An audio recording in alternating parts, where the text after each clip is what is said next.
शहतूत छोटे मीठे फल हैं जो मुख्तलिफ रंगों में आते हैं, बशमूल सियाह और सफ़ेद। पाकिस्तान में सियाह और सफ़ेद दोनों किस्म के शहतूत अपने लजीज जायके और मुतअद्दिद सेहत के फ़वाइद की वजह से उगाए जाते हैं। सियाह शहतूत मोरिस नगरा अपने भरपूर मीठे जायके के लिए जाना जाता है। ये ज़रूरी ग़िज़ाई अज्जा जैसे विटामिन सी, आयरन, पोटेशियम और ग़िज़ाई रेशा से भरी हुई है।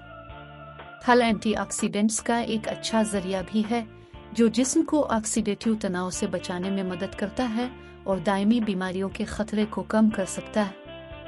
ख्याल किया जाता है कि सियाह शहतूत के सेहत के लिए बहुत से फ़वाइद हैं। वो मुदाफ़ती निज़ाम को मजबूत कर सकते हैं, सेहतमंद अमल इंहिज़ाम को फ़रोग़ दे सकते हैं और क़ल्बी सेहत की हिमायत कर सकते हैं।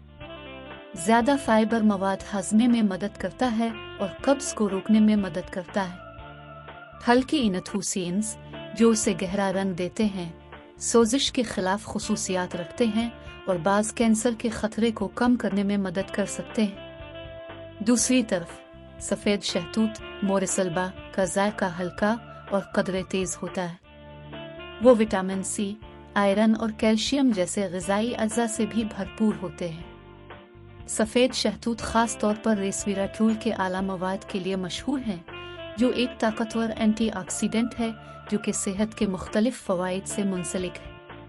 रेसवेराट्रोल के बारे में ख्याल किया जाता है कि वो बुढ़ापे के खिलाफ असरात रखते हैं, दिल की सेहत को बेहतर बनाते हैं और सोजिश और ज़ियाबितस के खिलाफ खुसूसियात फराहम करते हैं। सियाह और सफ़ेद दोनों शहतूत का लुत्फ़ उठाया जा सकता है या मुख्तलिफ पकवान की तैयारियों में इस्तेमाल किया जा सकता है, बशमूल जाम, जेली, पाई और स्मूथीज़। वो नाश्ते के प्यालों, मीठों और सलाद में ग़िज़ाइयत से भरपूर और मज़ेदार इजाफ़ा करते हैं। खुलासा ये कि पाकिस्तान में काले और सफ़ेद शहतूत अपने ग़िज़ाइयत की भरपूर प्रोफाइल और एंटीऑक्सीडेंट मवाद की वजह से सेहत के फ़वाइद की एक वसी रेंज पेश करते हैं। इन लजीज फलों को अपनी खुराक में शामिल करना मजमूई तौर पर सेहतमंद होने में मदद दे सकता है और आपके खानों को जायकादार फ़रोग़ दे सकता है।